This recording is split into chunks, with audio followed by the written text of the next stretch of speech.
Breaking news చూస్తున్నాం. తెలుగు రాష్ట్రాల్లో సంచలనం సృష్టించిన rowdy sheeter Sai Krishna lockup death కేసులో ఊహించని మలుపులు చోటు చేసుకుంటున్నాయి. ఈ కేసులో నిందితులుగా ఉన్న హెడ్ కానిస్టేబుల్ అశోక్, నానీల రిమాండ్ రిపోర్ట్ను సిట్ అధికారులు కోర్టుకు సమర్పించారు. అయితే విచారణలో వీరిద్దరూ నిజాలు చెప్పకుండా దాటవేస్తున్నట్లు, దర్యాప్తుకు ఏమాత్రం సహకరించడం లేదని సిట్ తన రిపోర్ట్లో పేర్కొంది. మరోవైపు ఈ కేసులో సస్పెండ్ అయిన సిఐ నాగరాజు సంచలన వ్యాఖ్యలు చేశారు.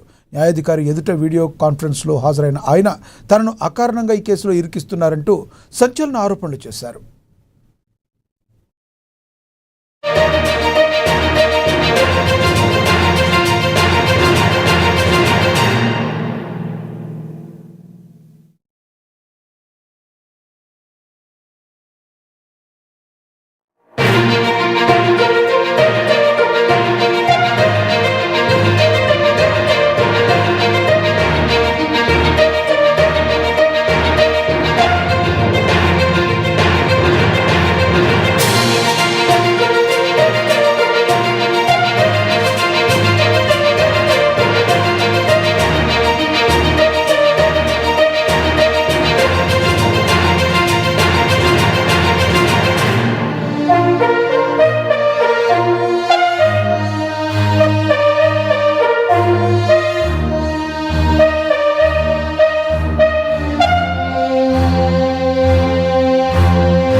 తెలుగు రాష్ట్రాల్లో సంచలనం సృష్టించిన rowdy sheeter Sai Krishna lockup death కేసులో ఊహించని మలుపులు చోటు చేసుకుంటున్నాయి.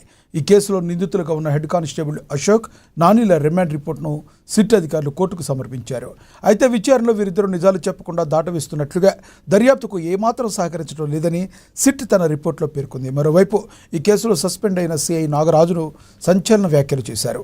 న్యాయాధికారి ఎదుట వీడియో కాన్ఫరెన్స్లో హాజరైన అతను తనను అకారణంగా ఈ కేసులో ఇరికిస్తున్నారంటూ సంచలన ఆరోపణలు చేశారు.